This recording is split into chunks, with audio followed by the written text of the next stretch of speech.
BJP के राष्ट्रीय कार्यालय के तर्ज पर प्रदेश मुख्यालय में भी सहयोग केंद्र की शुरुआत की गई, जिसमें प्रदेश के मंत्री सप्ताह में 5 दिन बारी बारी से कार्यालय में बैठकर कार्यकर्ताओं और जनता की समस्याओं को सुन रहे हैं। इसी कड़ी में वन, जल संसाधन और सहकारिता मंत्री केदार कश्यप ने लोगों की समस्याएं सुनी। बीजेपी के प्रदेश मुख्यालय कुशाभाऊ ठाकरे परिसर में सहयोग केंद्र स्थापित किया गया है और इस सहयोग केंद्र में बारी बारी से प्रदेश के तमाम मंत्री, जनता और प्रदेश के जो कार्यकर्ता है बीजेपी के, उनकी समस्याएं सुन रही है।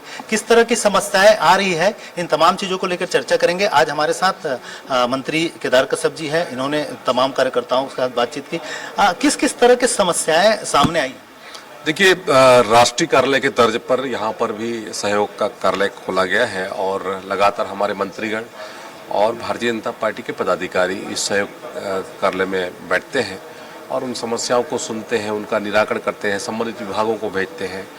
आज भी बहुत सारे हमारे पास में आवेदन आए, जिसमें हमारे यहाँ पे जो अवैध जिस तरह प्लाटिंग हो रही है उसको लेकर के है, संविधान नियुक्ति वाले विषय को लेकर के और भी बहुत सारे विषयों को लेकर के, जो कांग्रेस के समय में जल जीवन मिशन का कहते हैं पानी के नहीं पहुंच पाया, पाइपलाइन को लेकर के प्रश्न खड़े किए, कुछ निर्माण कार्यों को लेकर के भी प्रश्न खड़े कर रहे थे। तो इन सब बातों को लेकर के इस सहयोग केंद्र में आए और उन्होंने कहते अपना आवेदन दिया है।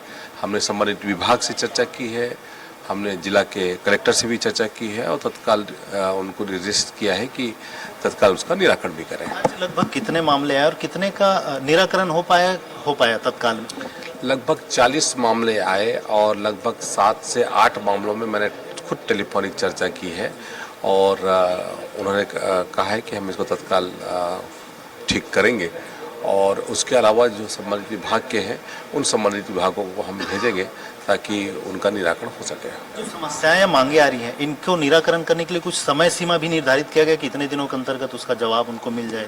देखिए, समय सीमा निर्धारित करना, जिन कार्यों को हमको प्राथमिकता में करना है और उसको निराकरण हो सकता है, उन कार्यों को तो समय सीमा के साथ में करना ही है। और जो व्यक्तिगत झगड़े के मामले हैं और कुछ ऐसे इस तरह के मामले रहते हैं, उन मामलों को लेकर के भी समय सीमा तय करेंगे। अभी कोई ऐसे प्रकरण जिसको लगता है कि आपको तत्काल पूरा करने की जरूरत थी, जिसको आपने पूरा कर दी? देखिए, यहाँ पर एक पेयजल को समस्या को लेकर के उन्होंने मांग की थी यहाँ पर और धरसीवा क्षेत्र में, तो उसके लिए मैंने संबंधित ईएनसी को चर्चा की और उन्होंने कहा कि हम तत्काल उसको ठीक कराएंगे। और उसके अलावा यहाँ अवैध प्लाटिंग को लेकर के जो बातें आई थी सामने, उसके संदर्भ में भी हमने यहाँ के कलेक्टर से चर्चा की है। कलेक्टर ने आश्वस्त किया है कि हम इस पर तत्काल कड़ी से कड़ी कार्रवाई करेंगे। और भी बहुत सारे मामले हैं जिन मामलों को लेकर के लोगों ने आवेदन किया था, उस पर भी हम लोगों ने संबंधितों को निर्देशित किया है। कैमरा पर्सन भूपेंद्र के साथ स्वराज एक्सप्रेस के लिए रायपुर से दिलीप साहू।